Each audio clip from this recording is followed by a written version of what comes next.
मेरे प्यारे देशवासियों, आज हम सब 80वां स्वतंत्रता दिवस मना रहे हैं। শহরে সোনার খনি কোথায়? গ্রেট ইস্টার্ন ট্রেডিং কোম্পানির কস্ট টু কস্ট অফারে, যেখানে সবাই পাবে অ্যাসিওরড গিফটস আর গোল্ডেন বক্স খুললেই জিতবে বাম্পার গিফট। সাথে EMI up to 36 months, cashback 26,000, exchange আর 75% পর্যন্ত ডিসকাউন্ট। তাই বলছি, এই ডিটেকটিভ দাদার পাক্কা পছন্দ। গ্রেট ইস্টার্ন ট্রেডিং কোম্পানির কস্ট টু কস্ট অফার। আজই যান গ্রেট ইস্টার্ন ট্রেডিং কোম্পানিতে। TNC apply. आज हर दिलों की धड़कन वंदे मातरम के नाद से गूंज रही। आज हर घर तिरंगा है, हर मन तिरंगा है और देश उत्साह और उमंग के साथ नए संकल्पों को लेकर के आज आगे बढ़ रहा है। आप सबको स्वतंत्रता दिवस की बहुत बहुत शुभकामनाएं।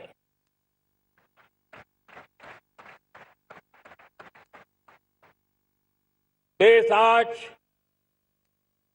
उन महान सपूतों का पुण्य स्मरण करती है जिन्होंने देश की आजादी के लिए त्याग, बलिदान की पराकाष्ठा की। अपने तप, त्याग और बलिदान से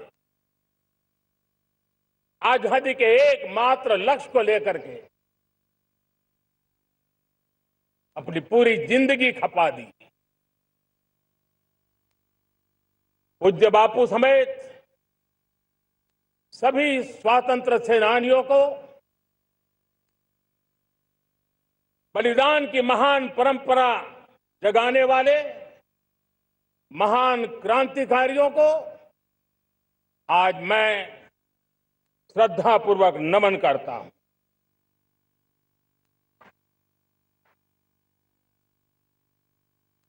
आज जो इस समारोह में उपस्थित है, उन सब के लिए आज एक ऐतिहासिक पल भी है।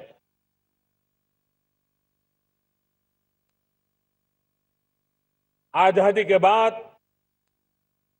15 अगस्त को लाल किले पर पहली बार वंदे मातरम गूंज रहा है।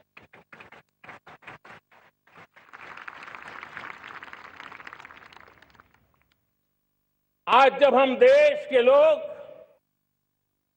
वंदे मातरम के 150 वर्ष मना रहे हैं, तो इससे बड़ा उत्तम अवसर क्या हो सकता है। मेरे प्यारे देशवासियों, पिछले दिनों देश के कुछ हिस्सों में बाढ़ का प्रकोप रहा, भूस्खलन का प्रकोप रहा, अनेक परिवार प्रभावित हुए। उनके दुख दर्द को हम भली भांति अनुभव करते हैं। पीड़ित परिवारों को मैं विश्वास दिलाता हूं कि हम और पूरा देश उनके साथ खड़े हैं। मेरे प्यारे देशवासियों, कोई भी राष्ट्र तब महान बनता है, तब अपनी सिद्धियों को प्राप्त करता है, जब अपने सपनों, अपने संकल्पों और अपने सामर्थ्य के दम पर आगे बढ़ता है। मेरे देशवासियों, अब छोटे सपनों से चलने वाला नहीं है। हमें बड़े सपने क्योंकि बड़े सपने हमारी सोच को भी विस्तार देते हैं, हमारी सोच की क्षितिज को विस्तृत करते हैं, हमारे संकल्प दृढ़ होने चाहिए। जब संकल्प दृढ़ होता है तो कठिनाइयों से, आपदाओं के बीच से रास्ते निकालने का सामर्थ्य अपने आप उभर करके आता है। और मेरे प्यारे देशवासियों, हमारे संकल्प भी ऊंचे होने चाहिए, क्योंकि जब सपने ऊंचे होते हैं, संकल्प ऊंचे होते हैं, तो हमारे सामर्थ्य की ऊंचाई भी बढ़ती है, हमारे प्रयासों की ऊंचाई भी बढ़ती है, और तब जाकर के हम सपनों को साकार कर सकते हैं। मेरे प्यारे देशवासियों, आज भारत ने भी एक बहुत बड़ा सपना देखा है, दृढ़ संकल्प के साथ देखा है, नई ऊंचाइयों को छूने के लिए देखा है। और वो सपना है, जब आजादी के 100 साल होंगे, 2047 में हम विकसित भारत बना के रहेंगे। 140 करोड़ देशवासियों के पुरुषार्थ से इस लक्ष्य को हमें हासिल करना है। और जब दुनिया की सबसे बड़ी आबादी वाला देश विकसित होने का संकल्प लेता है, तो ये दुनिया की नजरों में भी हमारे साहस का परिचायक बन जाता है। दुनिया हमारी तरफ देखने का नजरिया बदलने के लिए मजबूर हो जाती है। प्यारे देशवासियों, और मैं ऐसे ही नहीं कह रहा हूं, पिछले 12 वर्ष में देश के कोटि कोटि नागरिकों ने, दलित हो, पीड़ित हो, वंचित हो, आदिवासी हो, गांव में रहने वाला हो, शहर में रहने वाला हो, गरीब हो, मध्यम वर्ग का हो, युवा हो, बुजुर्ग हो, नारी हो, पुरुष हो, उत्तर हो, दक्षिण हो, पूर्व हो, पश्चिम हो, हर किसी ने पिछले 12 साल में एक संकल्प के साथ, समर्पण के साथ देश को नई ऊंचाइयों पर ले जाने में हर प्रकार से प्रयास किया है। मैं उनके इस प्रयासों का आदरपूर्वक स्वीकार करता, और उसी का परिणाम है कि इतने कम समय में 25 करोड़ देशवासी गरीबी को परास्त करके गरीबी से बाहर निकले हैं। इन्हीं देशवासियों का प्रयास का परिणाम है कि हम कभी फ्रेजाइल 5 में गिरे जाते थे। 12 साल के भीतर भीतर हम एक मेजर इकोनॉमी में फास्टेस्ट ग्रोइंग इकोनॉमी बन गए हैं। साथियों, देश आजाद हुआ, बहुत सारे सपने लेकर के आजाद हुआ, लेकिन हम गति नहीं पकड़ पाए, रफ्तार नहीं पकड़ पाए। होती है, चलती है, अरे हो जाएगा, देखा जाएगा, उसी में खोए रहे। 2014 तक आते आते तो पूरे विश्व ने हमें फ्रेजाइल 5 के उस में डंप कर दिया था। ऐसे समय पिछले 12 साल में भारत ने एक नई रफ्तार पकड़ी, तेज गति से हम आगे बढ़ रहे हैं। और देशवासियों का संकल्प है कि अब 140 करोड़ देशवासियों के संकल्प को, सामर्थ्य को रोकना नामुमकिन है।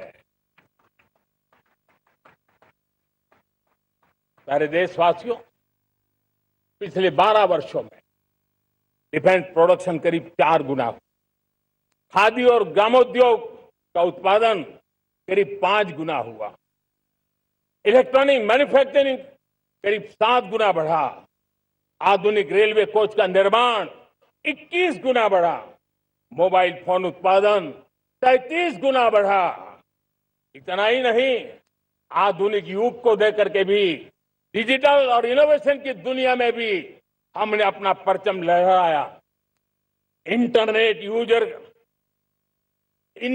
कंज्यूमर करीब करीब 4 गुना बढ़े, पेटेंट ग्रांट होने की संख्या 4 गुना बढ़ी, डिजिटल ट्रांजैक्शन 100 गुना बढ़े, सामान्य मानवीय की सुविधाओं की तरफ भी हमने उतना ही गंभीरता से काम किया।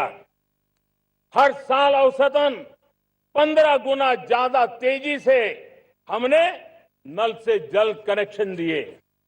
हर साल औसतन 6 गुनी ज्यादा रफ्तार से लोगों को गैस कनेक्शन दिए। हर साल 4 गुनी रफ्तार से गरीबों के लिए टॉयलेट बनाने का काम किया। हर साल 3 गुना ज्यादा तेजी से गरीबों को घर देने का काम किया। देश ने गवर्नेंस में भी बहुत बदलाव लाया। हजारों की संख्या में कंप्लायंसेस खत्म किए, सैकड़ों की तादाद में पुराने कानून खत्म किए। पिछली शताब्दी के कानूनों से 21वीं शताब्दी की मार्च नहीं हो सकती। हमने आधुनिक इंफ्रास्ट्रक्चर के लिए मेट्रो का विस्तार किया। हमने पब्लिक ट्रांसपोर्ट को ताकत दी। जिस स्पीड से काम, जिस स्केल पर काम किया, ये सब, ये रफ्तार, ये विस्तार, ये अचीवमेंट आजादी के बाद पहली बार पिछले 1 दशक ने देखा है। और जब इतनी सारी सिद्धियां हमारे सामने हो, इतनी तेज गति दिखाई देती हो, देशवासियों का सामर्थ्य पल पल प्रकट होता है, तब तो 2047 में विकसित भारत बनने का संकल्प कभी भी अधूरा नहीं रह सकता है। ये सारे आंकड़े इस बात की गवाही देते हैं कि हम आगे बढ़ने वाले हैं, मेरे प्यारे देशवासियों। लेकिन उसके लिए आत्मविश्वास की जरूरत होती है, आत्मगौरव की जरूरत होती है, और साथ साथ आत्मनिर्भर भारत होना भी बहुत जरूरी होता है। और इसलिए बीते वर्षों में हमारा कन्विक्शन रहा है कि भारत को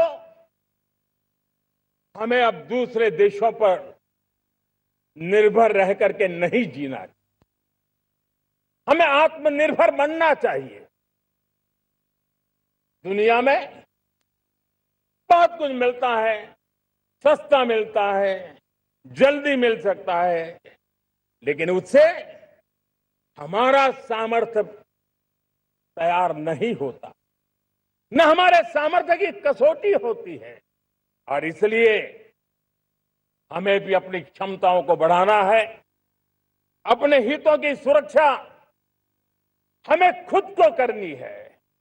और इसलिए आत्मनिर्भर भारत का संकल्प बहुत दृढ़ता के साथ हम लेकर के आगे बढ़ रहे हैं। मेक इन इंडिया, स्वदेशी, वोकल फॉर लोकल, इन सारे क्षेत्रों में आज हर भारतीय का मन जुड़ रहा है। मेरे प्यारे देशवासियों, मैं आपको एक उदाहरण देता हूं सेमीकंडक्टर का। देश आजाद होने के बाद विश्व में तो सेमीकंडक्टर की चर्चा हो चुकी थी, हमारे यहां भी बातें होती थी, लेकिन सेमीकंडक्टर का कोई बड़ा प्लान हम आगे नहीं बढ़ा पाए। और आज स्थिति क्या है? आज की डिजिटल दुनिया में, आज की टेक्नोलॉजी में चिप का महात्म्य हम समझते हैं। कोई भी इलेक्ट्रॉनिक गुड्स होगा, हमारे मेडिकल इक्विपमेंट होंगे, हमारे ट्रांसपोर्ट के रास्ते होंगे, हर किसी में चिप अनिवार्य है और इस चिप के बिना दुनिया थम जाए ऐसी स्थिति पैदा हो। और इसलिए भारत ने आत्मनिर्भर होने की दिशा में अपना सेमीकंडक्टर प्लांट, बड़ा सेमीकंडक्टर प्लांट, 3 सेमीकंडक्टर प्लांट शुरू हो चुके हैं और मुझे बताया गया है कि वहां जो प्रोडक्शन हो रहा है वो एक्सपोर्ट होना शुरू हो चुका है। और मैं देशवासियों को कहना चाहता हूं, आने वाले 7-8 वर्ष में और 5, 7 या 8 सेमीकंडक्टर प्लांट बहुत ही जल्द शुरू होने वाले। ये आत्मनिर्भर भारत हमें विकसित भारत की दिशा में जाने का महामार्ग देता। मेरे प्यारे देशवासियों, वैसे ये चर्चा क्रिटिकल मिनरल की हो रही है। पूरी टेक्नोलॉजी क्रिटिकल मिनरल पर निर्भर है। भारत इसमें भी अपने आप को सुरक्षित करने में जुटा हुआ है। क्रिटिकल मिनरल का लक्ष्य साझा किया जाए। नेशनल क्रिटिकल मिनरल ये हमने लॉन्च किया। बजट में क्रिटिकल मिनरल कॉरिडोर की हमने घोषणा की है। कई देशों के साथ एग्रीमेंट हो रहे हैं। विश्व के कई देश अब इस क्रिटिकल मिनरल के विषय में भारत के पर भरोसा करने लगे हैं। मेरे प्यारे देशवासियों, जैसे सेमीकंडक्टर की बात हो, क्रिटिकल मिनरल की बात हो, वैसे ही जिस टेक्नोलॉजी की दिशा में हम जा रहे हैं, दुनिया जा रही है, उसमें एनर्जी का महत्व और बढ़ता चला जा रहा है। अब एनर्जी के बिना भी नई दुनिया को चलाना मुश्किल है और इसलिए हमें चिप हो, एआई हो, डेटा सेंटर हो, हमें बहुत बड़ी मात्रा में बिजली की जरूरत होगी। एनर्जी सिक्योरिटी ये हमारे समय की मांग है और इसलिए हमने पहले से ही उस दिशा में एक के बाद एक मजबूत कदम उठाए हैं। एनर्जी सिक्योरिटी का एक बड़ा माध्यम है परमाणु ऊर्जा, न्यूक्लियर एनर्जी। हमने पार्लियामेंट में शांति एक्ट पास कर करके एक नए लक्ष्य तरफ जाने का रास्ता तय कर लिया है। 2047 तक हम 100 गीगावाट न्यूक्लियर पावर का लक्ष्य लेकर के चल रहे हैं। इसी एक दशक में हम 5 नए न्यूक्लियर रिएक्टर शुरू करने का लक्ष्य लेकर के चल रहे हैं। इस वर्ष भारत ने फास्ट ब्रीडर न्यूक्लियर टेक्नोलॉजी में महारत हासिल करके एक अहम पड़ाव पार किया है और उसके कारण परमाणु ईंधन में आत्मनिर्भर बनने की दिशा में हमें एक बहुत बड़ा सफलता का कदम हमने रखा है। मेरे प्यारे देशवासियों, कई बार संसाधनों की कमी के कारण देश रुकता नहीं है, लेकिन रुकने का कारण सोच की सीमाएं होती हैं। जब सोच बंध जाती है, सीमाओं में सड़ने लग जाती है, तब हम अपने सामर्थ्य को भी पहचान नहीं पाते हैं। देश को आज कच्चे तेल पर निर्भर रहना पड़ रहा है और हमारी गलत सोच के कारण है। आप जान के हैरान हो जाएंगे, हमने समुद्री तट पे 99% हमारा समुद्री तट का पूरा हिस्सा ऐसी सोच के कारण नो गो एरिया घोषित करके रखा था। हमने ही समंदर के अंदर जाकर के एक्सप्लोरेशन न करने का निर्णय कर लिया था। ये सोच का दारिद्र्य था। हमने फैसला किया ये नहीं चल सकता। हमने उस 99% को जो कभी नो गो एरिया हुआ करते थे, हमने उसको गो एहेड एरिया के रूप में खुला कर दिया है। और अब हम समुद्र के भीतर भी एक्सप्लोरेशन करने की और नए नए भंडार खोजने की दिशा में हम प्रवृत्त हैं, हम प्रयास कर रहे हैं। हमने पिछले वर्ष उसी दिशा में एक महत्वपूर्ण कदम रखते हुए समुद्र मंथन की घोषणा की थी और पिछले दिनों हमने 85,000 करोड़ रुपए इस काम के लिए आवंटित करके काम को गति देने का निर्णय कर लिया है। मेरे प्यारे देशवासियों, एनर्जी सिक्योरिटी, इसका मैंने कहा कि हमें ऑल्टरनेट स्रोतों की तरफ भी पूरी शक्ति लगाना बहुत जरूरी है और इसलिए ऊर्जा का सही इस्तेमाल बढ़ाते हुए भारत इसी दिशा में आज तेजी से काम कर रहा है। 2014 से पहले, मतलब आज से 12 साल पहले, हमारे देश में सिर्फ 70 शहरों में पाइप से गैस की व्यवस्था थी, पाइप से गैस डिस्ट्रीब्यूशन होता था। 12 साल में इन 70 शहरों को हमने 700 शहरों तक पहुंचा दिया है। ये होती है रफ्तार, ये होता है विस्तार।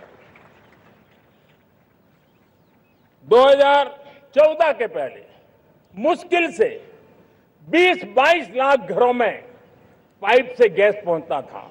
आज 1.25 करोड़ घरों में पाइप से गैस पहुंचाने का काम हो रहा है। 12 वर्ष पहले देश में सोलर एनर्जी की कैपेसिटी सिर्फ 2 गीगावाट थी। 2 गीगावाट, आज 160 गीगावाट हमने प्राप्त किया है लक्ष्य। मेरे प्यारे देशवासियों, मैं एक और जानकारी देता हूं। हमने इसका लाभ देश के मध्यम वर्ग को, सामान्य परिवार को मिले, इस तरफ भी उतना ही ध्यान केंद्रित किया। हमने पीएम सूर्यघर मुफ्त बिजली योजना चालू की और आज मुझे संतोष है कि इतने कम समय में 50 लाख घरों का सोलर एनर्जी का काम हम आंकड़ा पार कर चुके हैं। तेजी से चल रहा है और उसके कारण हजारों घरों का बिजली बिल 0 हो गया है। हजारों घर अपनी बिजली का उपयोग करने से अतिरिक्त बिजली आज बेच करके कमाई कर रहे हैं। हर परिवार को हम इस काम के लिए 80,000 रुपया सरकार की तरफ से एक एक परिवार को मदद दी जा रही है, तब जाकर के हम इस काम को पूरा कर रहे हैं। मेरे प्यारे देशवासियों, आपको जानकर के हैरानी होगी, ये जो हमारी रेलवे है उसका इलेक्ट्रिफिकेशन का काम हमारे देश में 1925 में शुरू हुआ था। 1925 में इलेक्ट्रिफिकेशन का काम शुरू हुआ, लेकिन 90 साल में 1925 से लेकर के 90 साल में सिर्फ 30% रेल का इलेक्ट्रिफिकेशन हुआ था। यानी 90 साल में 30%। हमारी रफ्तार देखिए, लक्ष्य को पाने के लिए हमारी दौड़ देख लीजिए। हमने एक दशक के अंदर 100% काम पूरा कर दिया। 90 साल में 30%, 10 साल में 70%, ये होता है काम। और इसके कारण डीजल जो हमें बाहर से लाना पड़ता है उसकी बचत हुई, बिजली से हमारी ट्रेनें चली, पर्यावरण को फायदा होने लगा। मेरे प्यारे देशवासियों, हम यहां से नहीं रुके हैं। हम दुनिया के अंदर पीछे रहना नहीं चाहते। पिछले दिनों आपने खबर सुनी होगी, भारत ने ईंधन का नया क्षेत्र को भी छू लिया है। देश ने पहली हाइड्रोजन से चलने वाली ट्रेन शुरू कर दी है और मुझे खुशी है, ये सबसे लंबी ट्रेन है और सबसे ताकतवर ट्रेन है और दुनिया में हाइड्रोजन ट्रेन के क्षेत्र में भी भारत ने अपना झंडा गाड़ दिया है। प्यारे देशवासियों, पिछले 10-12 साल हम लगातार 2047 के लक्ष्य को पाने के लिए दौड़ रहे हैं। एक के बाद एक सोपान सिद्ध कर रहे हैं। हमने सोचा भी नहीं था कि हमें इसमें भी कुछ मुसीबतों का झेलना पड़ेगा। पिछले 10-12 वर्ष में कितने संकटों का सामना करना पड़ा। कोरोना जैसी वैश्विक महामारी ने पूरी दुनिया को चिंता में डाल दिया था। सारी व्यवस्थाएं चरमरा गई थी। कोरोना से बाहर निकले, युद्ध की विभीषा की खबरें आने लगी। कहीं यूक्रेन तो कहीं पश्चिम एशिया, हर जगह पे तनाव का माहौल। और पता नहीं भविष्यवेत्ताओं ने तो न जाने क्या क्या घोषणाएं कर दी थी। देश को डराना, देश को भयभीत रखना, देश को चिंतित रखना, इसी में कुछ लोगों को आनंद आता है। वैक्सीन नहीं मिलेगी, कोविड में लोग बचेंगे नहीं, कुछ भी नहीं होने वाला। वेस्ट एशिया का क्राइसिस आया, पेट्रोल पंप पे पेट्रोल नहीं मिलेगा, गैस नहीं मिलेगा, डीजल नहीं मिलेगा, फर्टिलाइजर नहीं मिलेगा। सारी दुनिया भर की अफवाहें फैला करके भारत के लोगों को भयभीत करने का, डराने का, चिंता के अंदर डुबो देने का कुछ लोगों को आनंद आ रहा था। लेकिन देश ने देख लिया कि पिछले 10-12 साल की सुविचारित योजनाएं रंग ला रही है और हम इतने बड़े संकट के बावजूद भी नागरिक देवो भव के मंत्र को लेकर के जीते हुए भारत ने जो तैयारियां की थी, एक के बाद एक कदम उठाया था। सोचा नहीं था कि संकट आएगा, लेकिन उस संकट के समय में ये सारी चीजें काम आ गई और आज देश में गैस भी है, पेट्रोल भी है, यूरिया भी है। हम अपनी ताकत के ऊपर खड़े हो रहे, चल रहे। मेरे प्यारे देशवासियों, दुनिया के इन संकटों का प्रभाव हर किसी पर हुआ, हम भी अछूते नहीं। यूरिया के दाम दुनिया में 3,000 रुपया पहुंच गए एक बोरी का। आज भी हम मेरे देश के किसानों को वो बोझ सहने के लिए मजबूर नहीं कर रहे। सरकार अपने कंधों पर वो बोझ उठा रहा है और दुनिया से जो 3,000 रुपया में यूरिया का बोरा हमें मिलता है, वो हमारे किसानों को हम सिर्फ 300 रुपये में दे पाते हैं। इतना ही नहीं, डीएपी आज दुनिया में बाजार 5,000 पहुंच चुका है। लेकिन मेरे देश के किसानों को दिक्कत ना हो, इसलिए 1,350 रुपये में आज भी डीएपी देने का काम हम कर रहे हैं। मेरे प्यारे देशवासियों, एक समय था जब मैं आत्मनिर्भरता की बात कर रहा था तो कुछ लोग एयर कंडीशन चैम्बर में बैठ करके सोचने वाले लोग हमें बता रहे थे ग्लोबलाइजेशन का क्या होगा। लेकिन दुनिया देख रही है कि पिछले एक दशक में ऐसा लग रहा है कि दुनिया ने ग्लोबलाइजेशन बोलना ही बंद कर दिया है। जहां से ग्लोबलाइजेशन की आवाज आती थी वो बंद सुनाई नहीं देती है। दुनिया का हर देश अपनी अपनी संभालों के मिजाज की तरफ गया है। लेकिन दुर्भाग्य से इस संकट के कालखंड में कुछ लोगों ने अपना रुतबा दिखाने के लिए संसाधनों को वेपनाइज करने का खेल खेला है। दुनिया अपने पास जो कुछ भी है उसको वेपनाइज करने में लगी है। संसाधनों का वेपनाइज, रिसोर्स का वेपनाइज, पेट्रोल, डीजल, फर्टिलाइजर, दवाइयां, टेक्नोलॉजी की चिप्स, इतना ही नहीं, भूभाग को भी वेपनाइज किया जा रहा है। और ऐसे समय अगर हम आत्मनिर्भरता मंत्र को लेकर 10 साल सही दिशा में न चले होते तो हम कल्पना कर सकते हैं कि ऐसी चुनौतियों का मजबूती से मुकाबला कैसे करते हैं। और हमारी तैयारियां निरंतर बढ़ती जा रही है। मेरे प्यारे देशवासियों,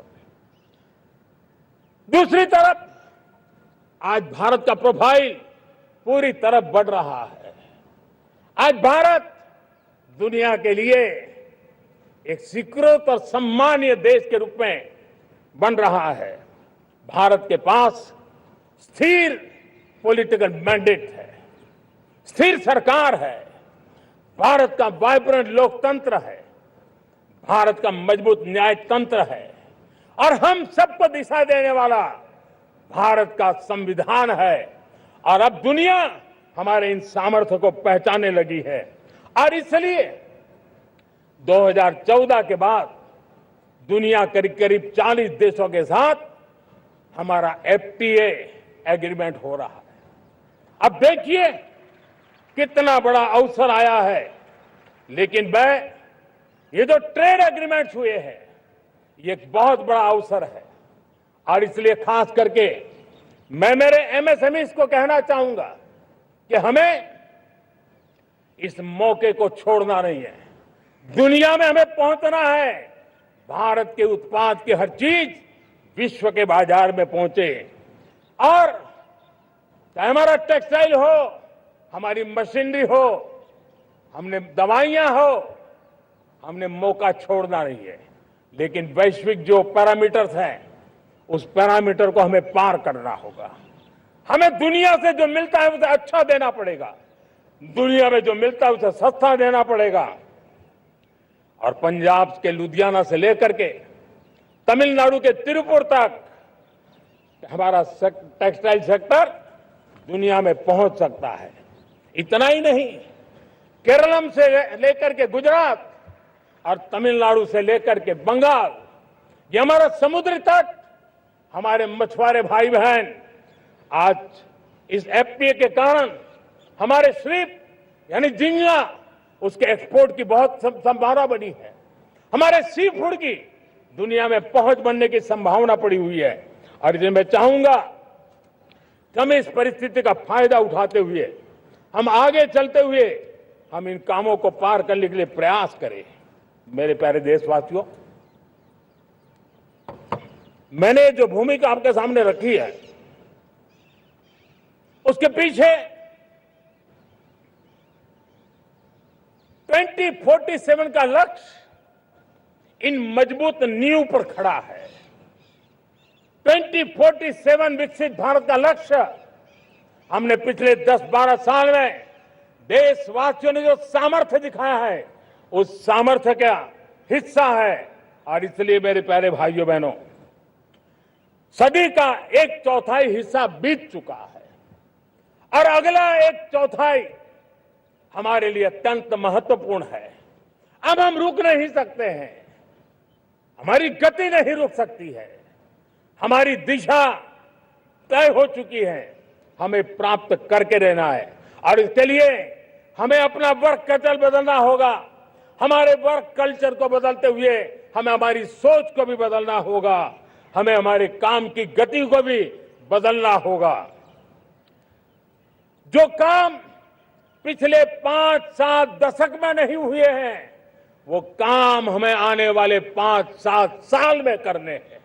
और मेरा भरोसा है मेरे देश की युवा शक्ति पर, मेरे देश के नौजवानों पर, मेरे देश की माताओं को बहनों पर, मेरे देश के किसानों पर, मेरे देश के मजदूरों पर कि हम इस सपने को साकार कर सकते हैं।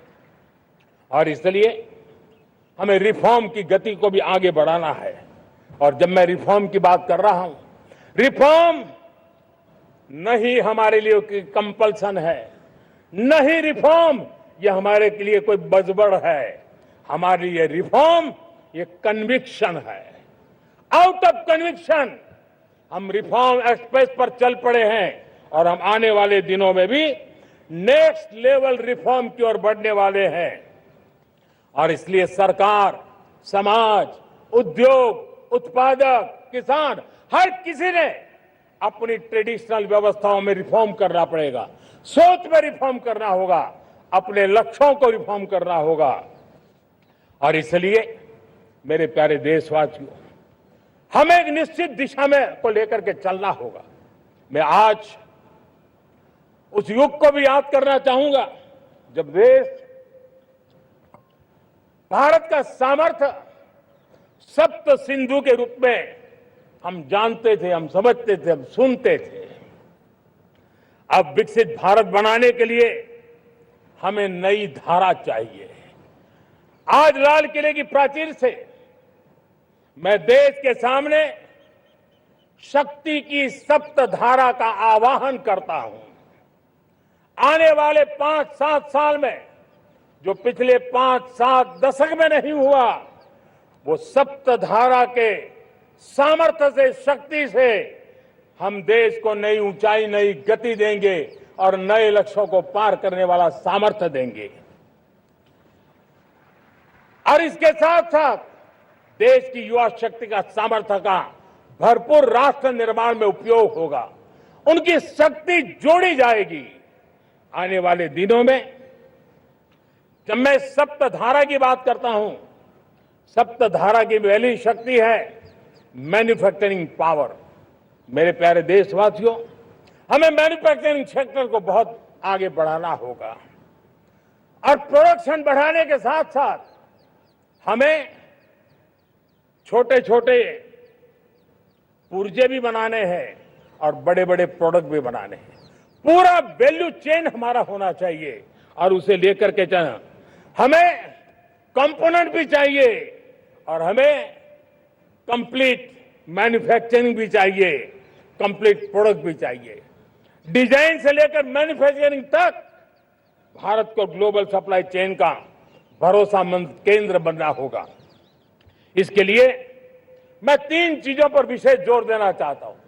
मैन्युफैक्चरिंग के क्षेत्र में जो मेरे भाई बहन हैं, ये समय का ये अवसर है, इस अवसर को जाने मत दें। और इसके लिए हमें कॉस्ट, क्वालिटी और स्केल, इसके विषय में वैश्विक मानदंडों से खरा उतरना पड़ेगा। हमारी फैक्ट्रीज कॉम्पिटिटिव हो, हमारे प्रोडक्ट्स यूजर फ्रेंडली हो, हमारा पैकेजिंग दुनिया के लोगों को लुभावने वाला हो, आकर्षित करने वाला हो, हमारा जीरो डिफेक्ट प्रिसिजन मैन्युफैक्चरिंग, ये हमारी पहचान बनना चाहिए। हर मैन्युफैक्चरर, हर एंटरप्रेन्योर, हर एमएसएमई से मैं कहना चाहता हूं, ग्लोबल मार्केट में हमारी पहचान विश्वसनीयता और गुणवत्ता के आधार पर होनी चाहिए। क्वालिटी के संबंध में नो कॉम्प्रोमाइज, और इसलिए हमारा मंत्र क्वालिटी, क्वालिटी, क्वालिटी होना चाहिए। यही हमारा ग्लोबल ब्रांड वैल्यू बनेगा। मेरे प्यारे देशवासियों, इस सप्तधारा की दूसरी शक्ति है कृषि और फूड प्रोडक्शन, फूड प्रोसेसिंग। हमें इस दिशा में आगे बढ़ना होगा। हमारे किसानों ने, अब दुनिया के बाजार खुल चुके हैं, एफटीए के कारण हमें एक बहुत बड़ा मार्केट मिल रहा है। हमें वहां पहुंचना है, हमें उस जगह को हाथ लगाना है। हमें खेत से लेकर के एक्सपोर्ट मार्केट की ओर जाना होगा। हमारे पारंपरिक खान पान हो, हमारे मिलेट्स हो, हमारे मसाला हो, हमारे फल हो, फूल हो, क्या कुछ नहीं है हमारे पास, वो ग्लोबल ब्रांड्स बनने चाहिए। हमारे किसान केमिकल फ्री खेती को बल देंगे, दुनिया में इनकी मांग और बढ़ने वाली है। और जो ग्लोबल पैरामीटर्स के अंदर हर प्रकार से सिद्ध होने वाले हमारे एग्रो प्रोडक्ट होंगे, तो दुनिया में हम आसानी से पहुंच पाएंगे। मेरी सप्तधारा की तीसरी शक्ति है टेक्नोलॉजी और इनोवेशन। मेरे प्यारे देशवासियों, आज जमाना एआई का है, क्वांटम का है, स्पेस का है, रोबोटिक्स का है, डेटा सेंटर्स का है। पूरी तरह एक नया क्षेत्र खुल चुका है और इमर्जिंग टेक्नोलॉजी ये भी हर पल हमें चुनौती दे रही है और इसलिए देश को दुनिया के लिए मार्केट नहीं बना देना, हमें इनोवेशन का हब बनना है। हमने यूपीआई और डिजिटल पब्लिक इंफ्रास्ट्रक्चर में लोहा मनवा लिया है, हमारी ताकत का परिचय करवा दिया है। अब भारत को डिजिटल पब्लिक टेक्नोलॉजी उसको भी दुनिया के कोने कोने तक पहुंचाना है। भारत को नेक्स्ट जनरेशन कम्युनिकेशन टेक्नोलॉजी में लीड करना है। मेड इन इंडिया 6G हर कोने में पहुंचे, ये हमारा लक्ष्य होना चाहिए और हमें उसमें तेजी करनी चाहिए और इसके लिए हमारा प्रयास कम नहीं होना चाहिए। सप्तधारा की चौथी शक्ति है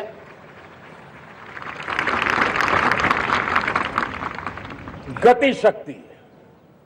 ये गति शक्ति देश के अंदर सीमलेस फास्ट कनेक्टिविटी पर हमें बल देना होगा। शहरों को हाई स्पीड रेल से हमें जोड़ना होगा। मॉडर्न हाईवे चाहिए, इनलैंड वाटरवेज चाहिए, एयरपोर्ट चाहिए, मल्टी मॉडल लॉजिस्टिक की व्यवस्था चाहिए। हमें पोर्ट्स को सिर्फ सामान उतारना चढ़ाने की जगह नहीं, दुनिया के शिप्स आकर के लंगर हो जाए इतना नहीं, हमें हमारे पोर्ट्स को पोर्ट लेड डेवलपमेंट ग्रोथ की दिशा में हमें आगे बढ़ना होगा। हमारी पांचवी शक्ति है सप्तधारा की, वो है रक्षा शक्ति और ये रक्षा शक्ति का महत्व हर प्रकार से है। मेरे प्यारे देशवासियों, डिफेंस में आत्मनिर्भर होना अब भारत ने अनुभव कर लिया, दुनिया ने अनुभव कर लिया है, इसके बिना कोई चारा नहीं है। विश्व जब अपनी अपनी ही सोच रहा है तब भारत विश्व के लिए बाजार बन करके नहीं रह सकता है। हमें डिफेंस के क्षेत्र में आत्मनिर्भर होना होगा। Next generation defence technology develop करके हमें ग्लोबल सप्लायर बनने की दिशा में हमें लक्ष्य लेकर के चलना है।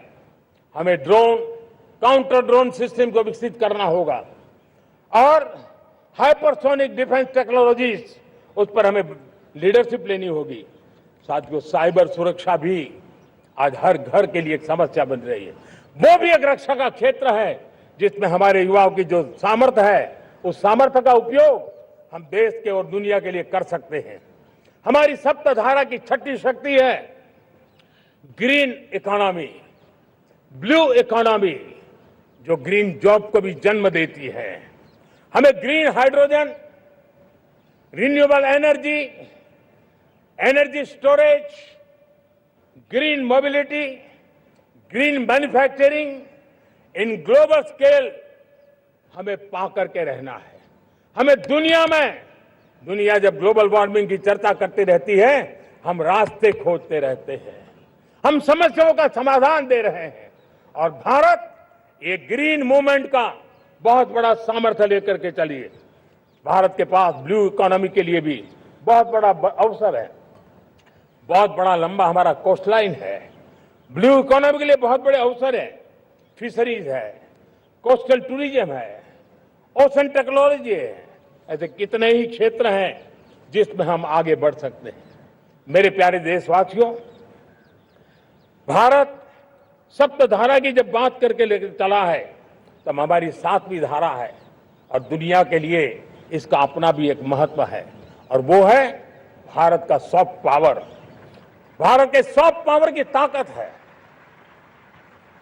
आज योग ने पूरी दुनिया को भारत के साथ जोड़ के रखा हुआ है। योग दुनिया के लिए एक ऊर्जा बनता जा रहा है, भारत के लिए विश्वास का बड़ा कारण बनता जा रहा है। जिस भारत के पास आस्था के केंद्र हो, जिस भारत के पास आयुर्वेद हो, जिस प्रकार से भारत के पास होलिस्टिक हेल्थ केयर की व्यवस्था हो, हील इन इंडिया का मूवमेंट हो, हम दुनिया के अंदर हमारे सामर्थ्य को लेकर के जा सकते हैं। हैंडीक्राफ्ट हो, संस्कृति हो, हमारी फिल्में हो, हमारा क्रिएटिव वर्ल्ड हो, वीएफएक्स हो, हमारा एनिमेशन हो, हमारी गेमिंग हो, डिजिटल कंटेंट हो, क्रिएटिव वर्ल्ड के अंदर भारत अपना रुतबा दिखा सकता है। हमने उसको वैश्विक सामर्थ्य के रूप में विकसित करना होगा। आज भारत ने वेव समिट को एक बहुत बड़ी ताकत दी है। दुनिया धीरे धीरे भारत का ये जो world audio visual and entertainment summit है, उसकी राह देखता रहता है और वो भारत के सॉफ्ट पावर को, भारत की क्रिएटिव दुनिया को परिचित करेगा। मेरे प्यारे देशवासियों, भारत के पास विशाल वन्य संपदा है, हमारे पास 100 से ज्यादा नेशनल पार्क है, क्षमता बहुत है, लेकिन विदेशी टूरिस्टों को आकर्षित करने में हम कम पड़े हैं। हमें मौका है हमारे सॉफ्ट पावर के माध्यम से दुनिया के टूरिस्टों को भारत के लिए आकर्षित करने का। हमारा सामर्थ्य हमें दुनिया को दिखाना है। हम ये काम आरा से करें और हम जल्द से जल्द हम इन लोगों, आज दुनिया में स्पोर्ट्स की जो है वो भी एक बहुत बड़ा भारत के प्रति आकर्षण का केंद्र। दुनिया के स्पोर्ट्स इवेंट भारत में क्यों ना हो। कॉन्स्टेंट इकोनॉमी बहुत बढ़ रही है, देश के नौजवानों का आकर्षण है। विश्व का हर कोई कलाकार चाहता है कभी न कभी भारत की धरती पर अपना कॉन्सर्ट करे। ये एक बहुत बड़ा अवसर है, हमें इसको मोबिलाइज करने के लिए व्यवस्थाएं खड़ी करनी होगी। साथियों, सप्तधारा की इन 7 शक्तियां उद्देश्य सिर्फ एक सेक्टर में प्रगति करने का नहीं है। एक होलिस्टिक अप्रोच के साथ हमें राष्ट्र को जो लक्ष्य लेकर के हम चल रहे हैं, जो एम्बिशन लेकर के चल रहे हैं, उस स्केल को हमें पार करने की दिशा में काम करना है। मेरे प्यारे देशवासियों, कुछ चीजें मैंने बताई हैं, लेकिन मैं इससे भी आगे सोचता हूं। मैं जरा देश को झकझोरना चाहता हूं, मैं देश की शक्ति को भी झकझोरना चाहता हूं। देश यानी सिर्फ सरकार नहीं होती है, देश यानी हर नागरिक जुड़ता है। क्या हम सोच नहीं सकते कि फॉर्च्यून 500 की चर्चा तो बहुत सुनते हैं, आने वाले एक दशक में इन फॉर्च्यून 500 में 50 कंपनियां भारत की क्यों न हो, ये लक्ष्य हमारा क्यों न होना चाहिए। आज बैंकिंग सेक्टर फल फूल रहा है। दुनिया की टॉप बैंक के अंदर भारत की बैंक का झंडा भी क्यों न फहरता हो। भारत की बैंक भी टॉप बैंक 5 बैंक में भारत की भी एक बैंक होनी चाहिए। भारत की फार्मा की दिशा में हमने बहुत काम किया है, लेकिन समय की मांग है कि दुनिया की 5 बड़ी फार्मा कंपनियों में भारत की भी 1-2 फार्मा कंपनियों का नाम गूंजना चाहिए। भारत उसमें अपना स्थान बनाना चाहिए। लॉ फर्म्स होते हैं, रेटिंग एजेंसी होती है। क्या समय की मांग नहीं है कि ग्लोबल लीडरशिप अब हमारे हाथ में होनी चाहिए? टैलेंट है, सामर्थ्य है, हमारा लंबा इतिहास भी है, भाषाओं पर हमारा प्रभुत्व है, हमें विश्व में पहुंचना चाहिए। हमारी कोई कंसल्टिंग फर्म, अकाउंटिंग फर्म दुनिया के टॉप फर्म्स के अंदर क्यों नहीं होनी चाहिए? भारत की टेक्नोलॉजी कंपनियां दुनिया के अंदर सिरमौर हो, यह हमारा लक्ष्य होना चाहिए। हमारे ऐसे ब्रांड हो जिससे दुनिया आकर्षित होती हो, हमारे ब्रांड हमारे देश की पहचान हो और विश्व के लिए एक डेस्टिनेशन बन जाए, उस दिशा में हमें काम करना है। और इसके लिए मैं राज्य सरकारों को कहना चाहता हूं, मैं स्थानिक स्वराज की संस्थाओं को कहना चाहता हूं, भारत सरकार का भी यह दायित्व है कि हमें हमारे रिफॉर्म की गति बढ़ानी होगी। हमें 2047 के लक्ष्य के अनुरूप हमारी व्यवस्थाओं को विकसित करना होगा। हमें बीते हुए काल के नीति नियमों से नहीं चल सकते, हमें आने वाले सपनों के हिसाब से नीति नियमों को गढ़ना होगा। और इसको अगर हम करेंगे तो मुझे पूरा विश्वास है और मैं देशवासियों को भरोसा देता हूं, इसी रास्ते मेहनत में कोई कमी न करते हुए हम विकसित भारत का सपना पार करके रहेंगे। हमें सबको मिलकर के चलना है, केंद्र सरकार हो, राज्य सरकार हो, इंडस्ट्री हो, हम सब ने मिलकर के आगे बढ़ना है। हमें रिफॉर्म्स करते रहना है, रिफॉर्म्स को आगे बढ़ाते रहना है। और मैंने पहले भी कहा था, हम रिफॉर्म कंपल्सन से नहीं, कन्विक्शन से कर रहे हैं, लक्ष्य को प्राप्त करने के लिए कर रहे हैं। मेरे प्यारे देशवासियों, जब मैं विकसित भारत की बात कर रहा हूं, देश को तेज गति से आगे बढ़ाने की बात कर रहा हूं, उसका सबसे बड़ा लाभार्थी कौन है? इन सारे प्रयासों का सबसे बड़ा साधक कौन है? अगर साधक है तो मेरे देश का युवा है, मेरे देश की युवा शक्ति है। विकसित भारत की यात्रा में युवाओं की बहुत बड़ी भूमिका है। इतना ही नहीं, विकसित भारत का सबसे बड़ा लाभार्थी भी मेरे देश का युवा है और इसलिए हमें विकसित भारत के लक्ष्य को युवाओं के साथ जोड़ करके आगे बढ़ाना है। युवाओं हमारी सर्वोच्च प्राथमिकता के साथ हमें आगे बढ़ना है। साथियों, पिछले 10-12 साल में उस दिशा में बहुत कुछ हुआ है। स्टार्टअप इंडिया अभियान, आज पूरे देश में 2.5 लाख से ज्यादा रजिस्टर्ड स्टार्टअप बन गए। देश के नौजवान खुद तो काम कर रहे हैं, अनेकों को रोजगार दे रहे हैं। 1 लाख करोड़ रुपया इनोवेशन फंड भारत सरकार ने घोषित किया है। मैं देश को, नौजवानों को कहना चाहता हूं, आप अपने सपनों को लेकर के आइए, संसाधनों की कमी नहीं रहने देंगे। 1 लाख करोड़ रुपया आपके दिल दिमाग को सामर्थ्य देने का एक व्यवस्था हमने कर दी है।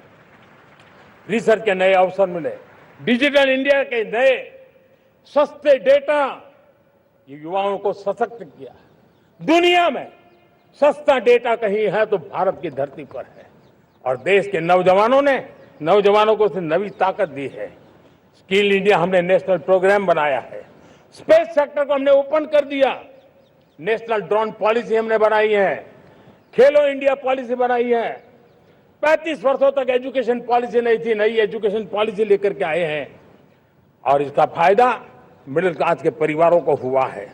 साथियों, 2004 से 14 आंकड़ा मुझे देना चाहिए आपको।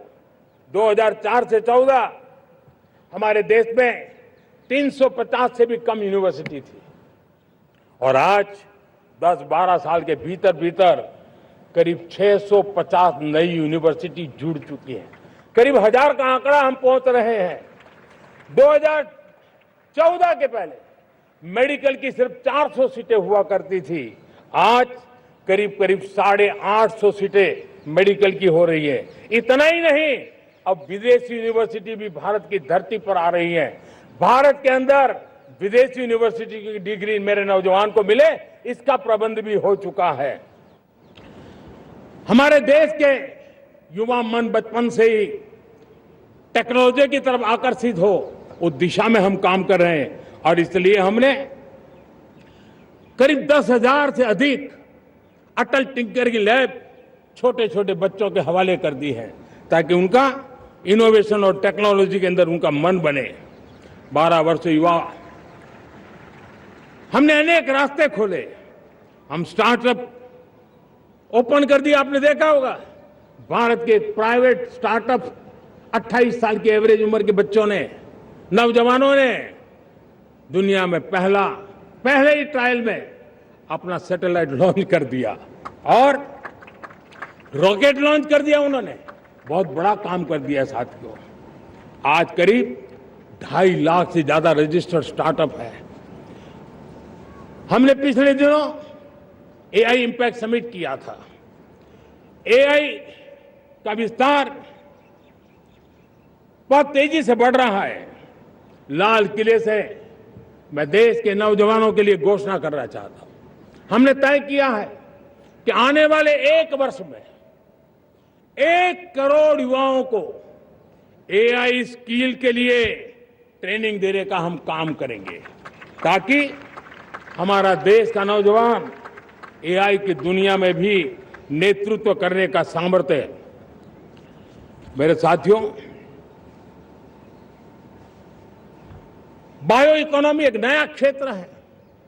एक समय था 2014 के पहले सिर्फ 60,000 करोड़ रुपए का बायो इकोनॉमी का काम होता था।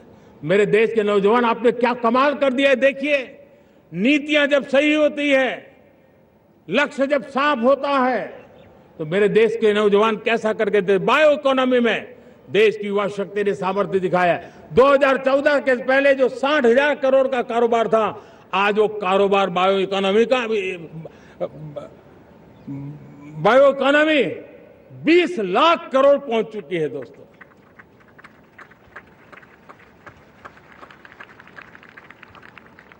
दो 2009-10 का कालखंड था, सिर्फ 25 लाख इलेक्ट्रिक व्हीकल हमारे देश में बिके थे। 1.5 लाख इलेक्ट्रिक व्हीकल बिके थे 2009-10 में। 1.5 लाख इलेक्ट्रिक व्हीकल। इस 25-26 में 25 लाख इलेक्ट्रिक व्हीकल बिके हैं। मेरे प्यारे देशवासियों, एविएशन सेक्टर भी मेरे नौजवानों के लिए बहुत तेजी से आगे बढ़ रहा है। नए एयरपोर्ट, नए रूट, नए नए रोजगार के अवसर बना रहे हैं। मेंटेनेंस, ओवरहॉलिंग, इसके भी कारण देश में बहुत बड़ी मात्रा में स्किल मैन पावर को काम मिल रहा है। मेड इन इंडिया हवाई जहाज बनाने की दिशा में हमने सफलता पाई है। Made in India defence transport aircraft C295 already अपनी उड़ान भर चुका है, सफल उड़ान भर चुका है। ये देश के नौजवानों के लिए, मेरे साथियों, ड्रोन ने भी बहुत बड़ा काम किया है। स्वामित्व योजना, गांव में ड्रोन से स्वामित्व योजना सफल हो रही है। करीब 3.25 करोड़ परिवारों को स्वामित्व योजना का लाभ मिला है और इसके कारण 140 लाख करोड़ रुपए जैसी संपत्ति अनलॉक हुई है, जिसके कारण बैंक से लोन मिल सकता है, लोग अपना कारोबार कर सकते हैं। मेरे प्यारे देशवासियों,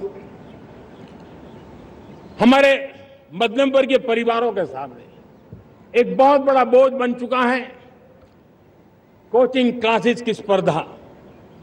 हर माँ बाप को लग रहा है कि कोचिंग क्लास में बच्चे को नहीं भेजा तो हम प्रतिष्ठित परिवार नहीं है।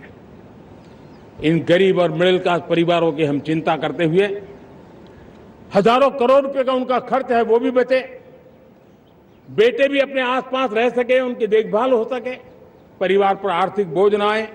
और इसलिए हमने युवाओं के लिए विभिन्न परीक्षाओं की फ्री ऑनलाइन कोचिंग हमने करने का निर्णय किया है। डिजिटल पब्लिक इंफ्रास्ट्रक्चर है, हमारे पास उत्तम टैलेंट है, टीचर्स हैं, उन संसाधनों को जोड़ करके हम देश के नौजवानों को फ्री कोचिंग देने का एक पूरा नेटवर्क हम खड़ा करने वाले हैं।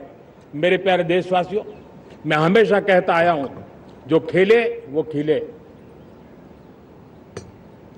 जब मैं खेले वो खिले की बात कर रहा हूं, तब मेरे प्यारे देशवासियों, आज भारत खेल की दुनिया में अपनी जगह बना रहा है। अब खेल के पोडियम में भारत का राष्ट्रगीत सुनाई देता है, भारत का राष्ट्रगान सुनाई देता है, भारत का तिरंगा झंडा लहराता दिखाई नजर आ रहा है। टॉप्स योजना ने बहुत बड़ी सफलता पाई है। खेलो India games, university games, winter games, beach games, sports infrastructure, sports के लिए कोचिंग, स्पोर्ट्स मेडिसिन, स्पोर्ट्स के लिए न्यूट्रिशन, इन सारे विषयों में भारत अब महारत करने की दिशा में आगे बढ़ रहा है।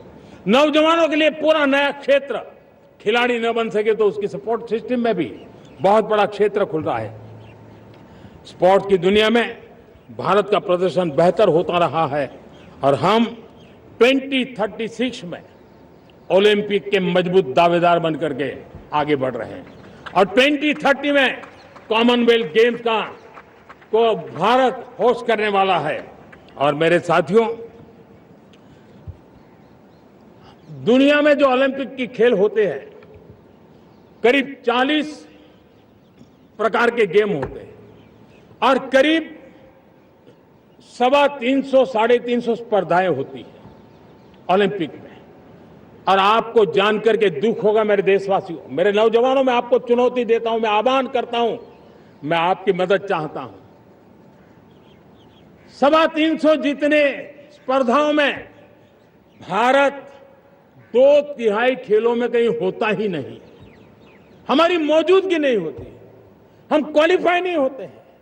हमने तय किया है कि 2036 में जो ओलंपिक होगा, हम चाहते हैं कि वो भारत में हो, लेकिन 2036 में जिन विधाओं में आज भारत खेलता नहीं है, जिन विधाओं में भारत क्वालिफाई नहीं करता है, जिन स्पर्धाओं में भारत ने छोड़ के रखा है, 3/4 हिस्सा हमारे इंतजार कर रहा है।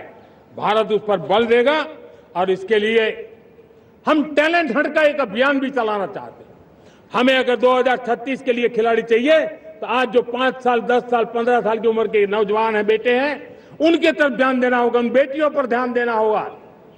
और इसलिए 5 से 15 उम्र के बच्चों में खेल प्रतिभा ढूंढने के लिए गांव-गांव, शहर-शहर, स्कूल-स्कूल एक टैलेंट हंट का अभियान चलाया जाएगा। बच्चों की प्रतिभा को देखा जाएगा और फिर उनको स्पेशल ट्रेनिंग दे करके देश के लिए खेलने वाले अच्छे खिलाड़ी बनाए जाएंगे। मेरे प्यारे युवा, देश के सामने, देश के नौजवानों के सामने नशा एक बहुत बड़ा संकट बनता जा रहा है। नशा मुक्त भारत, ये हम सबका सामूहिक दायित्व होना चाहिए। हमारे उज्जवल भविष्य के लिए हमारी युवा पीढ़ी मजबूत हो, हमारा युवा सामर्थ्य हमारे देश के लिए काम आए, इसलिए नशा मुक्त भारत। पिछले दिनों माय भारत के वॉलंटियर्स ने, देश के एनजीओ ने, देश के सामाजिक सांस्कृतिक संगठनों ने, देश के आध्यात्मिक पुरुषों ने मिलकर के नशा मुक्त भारत का 100 सप्ताह का एक कार्यक्रम तय किया है।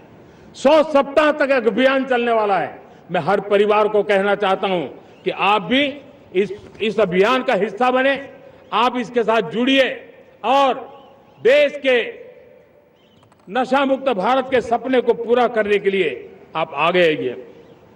मेरे प्यारे देशवासियों, 21वीं सदी में दशकों पुरानी जो चुनौतियां हैं, उन चुनौतियों को खत्म करना बहुत अनिवार्य है। नक्सलवाद, माओवाद लाखों युवाओं के भविष्य को तबाह कर दिया, अनेक माताओं के दुधमल नौजवानों को छीन लिया, बर्बाद कर दिया, हर मां बाप के सपनों को चूर चूर कर दिया।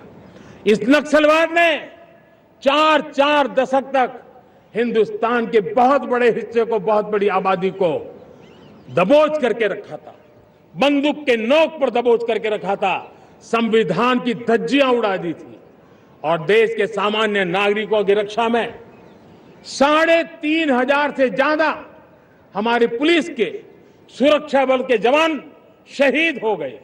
युद्ध के अंदर जितने सैनिक मरते हैं, उससे ज्यादा हमारे पुलिस जवानों को जान की बाजी लगानी पड़ी ताकि देश के सामान्य मानवी को सुरक्षा मिले।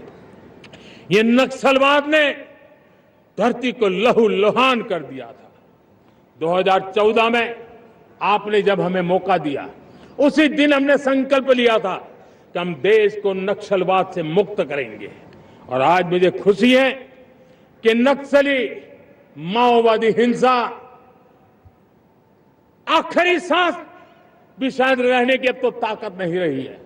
पूरी तरह उसे खत्म करने की दिशा में जहां पर कभी नक्सलवादियों की गोलियां चलती थी, जहां पर कभी धरती रक्त रंजित रहा करती थी, आज उसी नक्सल क्षेत्रों में, उसी इलाकों में नक्सल मुक्त होने के कारण विकास, विश्वास और प्रयास का तिरंगा लहरा रहा है।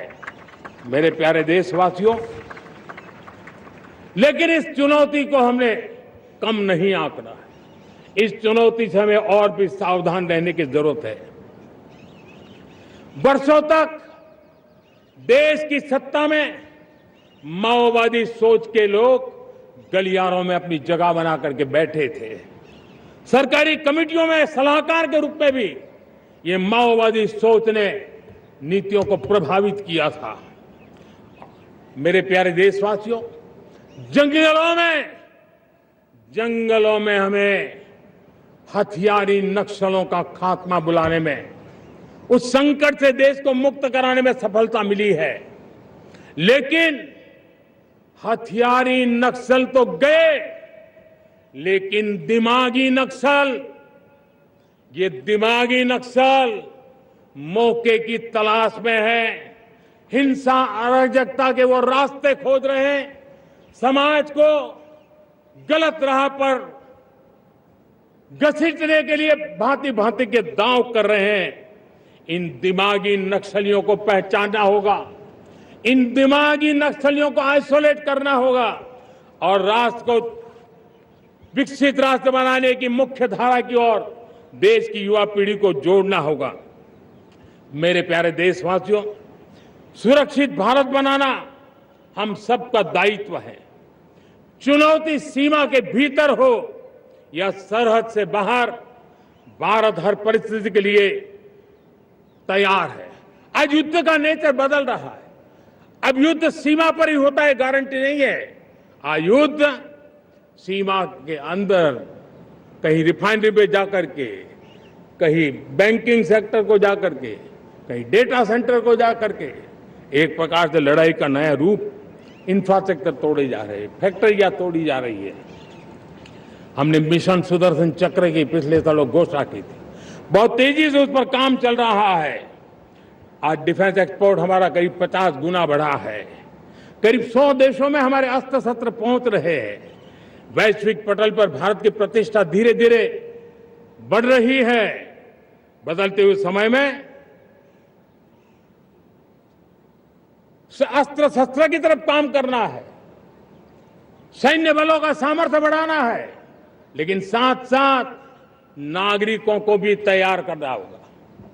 पिछली शताब्दी के युद्धों के अनुरूप जो सिविल डिफेंस की व्यवस्थाएं हमारे देश में विकसित हुई है, वो कालबाह्य हो चुकी है। और इसलिए मैं आज लाल किले से घोषणा कर रहा हूं कि हम आने वाले दिनों में सिविल डिफेंस का एक वाइब्रेंट नेटवर्क खड़ा करेंगे। आधुनिक व्यवस्थाओं से उनको परिचित कराएंगे।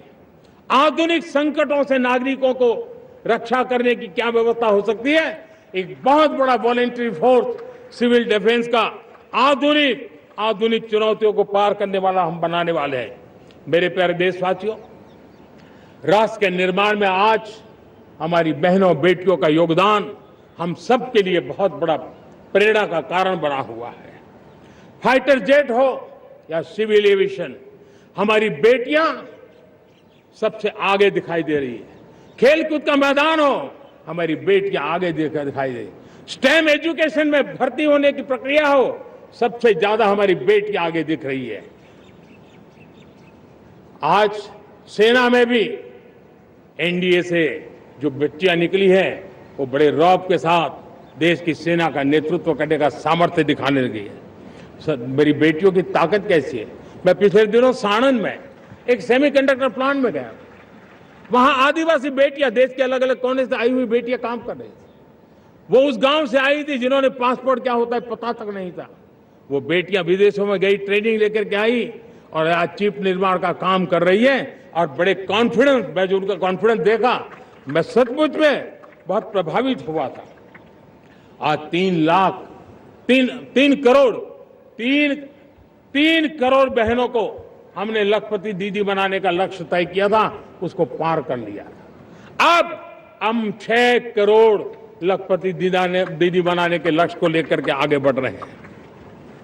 3 करोड़ नई लखपति दीदी बनना मतलब ग्रामीण अर्थव्यवस्था में बहुत बड़ा बदलाव मातृशक्ति के द्वारा आने वाला है। मेरे प्यारे देशवासियों, आज पंचायतों में, नगर पालिका में, महानगर पालिका में बहुत बड़ी मात्रा में हमारी महिलाएं जनप्रतिनिधि बनकर के देश का मार्गदर्शन कर रही है, समस्याओं का समाधान कर रही है, बहुत ही सक्षम नेतृत्व दे रही है। और इसी को ध्यान में रखते हुए हमने पार्लियामेंट में नारी शक्ति वंदन अधिनियम पारित किया था, लेकिन किसी न किसी कारण से राजनीति के अखाड़े में पिछले 40 साल से ये सपना हमेशा राजनीतिक अखाड़े का शिकार हो गया है। मैं देश के सभी राजनीतिक दलों से आज लाल किले की प्राचीर से तिरंगे झंडे की छाया में खड़े होकर के प्रार्थना करता हूं, आग्रह करता हूं, आइए उन महिलाओं के सामर्थ्य के पुजारी बनिए, उन महिलाओं के सम्मान में आगे आइए और जल्द से जल्द हमारी माताओं बहनों को 33% विधानसभा और लोकसभा में उनको प्रतिनिधित्व मिले। ये भारत की नीति घड़तर के अंदर अपना योगदान दे, समय की मांग है। और मैं सभी राजनीतिक दलों से फिर से आग्रह करता हूं, आइए महिला आरक्षण लागू करके महिला सम्मान में आप भी जुड़िए, आप भी यश लीजिए, आप भी क्रेडिट लीजिए। लेकिन मेरी माताओं बहनों को हक दीजिए। मेरे प्यारे देशवासियों, विकसित भारत का संकल्प तभी पूरा होगा जब विकास अंतिम व्यक्ति तक पहुंचेगा। 2014 से पहले सिर्फ 25 करोड़ लोगों के पास सोशल सिक्योरिटी का कवर था, सिर्फ 25 करोड़ के पास। साथियों, पिछले 5-7 दशक में सिर्फ 25 करोड़, हमने एक दशक के भीतर भीतर 100 करोड़ देशवासियों को सोशल सिक्योरिटी का कवच दिया है। आयुष्मान भारत योजना से 70 साल की उम्र के बुजुर्गों से भी आज 5 लाख रुपए तक मुफ्त दवाई की व्यवस्था हो रही है। करोड़ों करोड़ों परिवारों को इसके कारण बहुत बड़ी सुविधा मिली है। और इस आयुष्मान कार्ड के कारण 2 लाख करोड़ रुपया जो दवाई और ऑपरेशन के पीछे खर्च होना था, वो मेरे परिवारों के बच्चे हैं। वो गरीब परिवार है, वो मध्यम वर्ग के परिवार है, उनको इतने बजे। मेरे प्यारे देशवासियों, आज मुझे एक काम के लिए आपकी मदद चाहिए। मैं आप सबसे एक मदद मांग रहा हूं। सभी नौजवानों से मैं चाहता हूं कि आप इसका नेतृत्व करिए। आपका 1 या 2 घंटे देश को बहुत बड़ी शक्ति देने वाले हैं। आपको लगेगा 1-2 घंटे में मैं देश की क्या शक्ति, मैं बताता हूं, आप बहुत बड़ी शक्ति बनने वाले हैं। और इसलिए हर घर में वातावरण बने। इन दिनों देश में जनगणना का काम हो रहा है, सेंसस का काम हो रहा है, गिनती चल रही है। और गिनती सिर्फ आंकड़ों से बात बनती नहीं है, उसकी बारीकियों से नीतियां बनती हैं, योजनाएं बनती हैं। देश आगे बढ़ने की अपनी रूपरेखा तैयार करता है और इसलिए सटीक जानकारियां होना बहुत जरूरी है। कभी कभी जो सरकार की तरफ से प्रतिनिधि आते हैं वो इतनी जल्दी में होते हैं, कभी स्पेलिंग एक लिख देते हैं, कभी अलग लिख देते हैं, और इसके कारण अल्टीमेट परिणाम हमें सही मिलने में दिक्कतें आती हैं। अब जब टेक्नोलॉजी अवेलेबल है और इस बार निर्णय किया है, आप स्वयं भी जनगणना में अपनी जानकारियां अपने मोबाइल फोन से भर करके दे सकते हैं। बाद में कोई बाबू आएंगे, कोई प्रतिनिधि आएंगे, आपसे चर्चा करेंगे, लेकिन आप परिवार के सब बैठ करके अगर डिजिटली अपना रजिस्ट्री करवा दे, सारी बारीकियां, स्पेलिंग में भी गलती ना हो, कोई भी जानकारियों में गलती ना हो, आप जितनी परफेक्ट जानकारी देंगे देश को आगे बढ़ने में बहुत बड़ी मदद मिलेगी। और इसलिए मैं देश के नौजवानों को कहता हूं कि आप अपने परिवार के लोगों को बिठा करके पूरे फॉर्म को समझिए। पहले कागज पे फॉर्म को भर दीजिए, कोई गलती है तो करेक्ट कर लीजिए, और फिर टेक्नोलॉजिकली उसको डिजिटली इसको अपलोड कर दीजिए। आप देखिए इतना बड़ा काम देश कर लेगा और देश का समय और शक्ति सही काम के लिए उपयोग आएगा। और इसलिए मेरे देश के नौजवानों को जनगणना के इस काम में सक्रियता से जुड़ने के लिए मैं आग्रह करता हूं। मेरे प्यारे देशवासियों, मैंने लाल किले से पंच प्राण की बात कही थी। इस पंच प्राण ने देश को अपने आत्मगौरव की ओर लेकर के आगे बढ़ने का, लक्ष्यों को पार करने के सामर्थ्य के साथ आगे बढ़ने का एक बहुत बड़ा संबल दिया है। हमें गुलामी की मानसिकता हर पल मिटाते ही रहना है।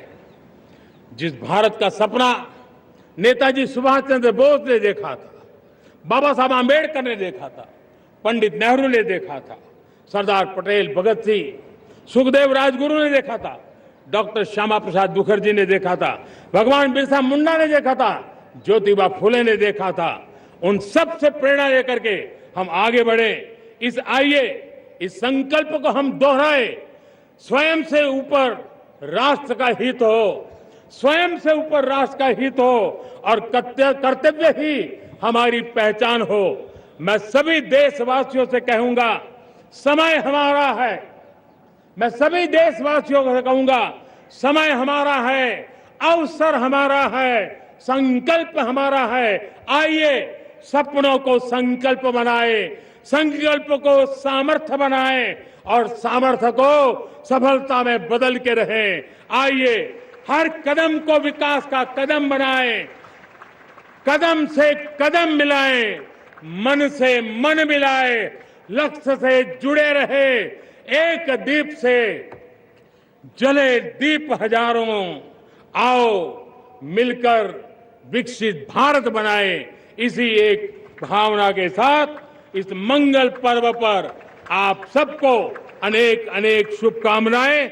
मेरे साथ बोलिए, भारत माता की, भारत माता की, भारत माता की, वंदे वंदे वंदे। बहुत बहुत धन्यवाद।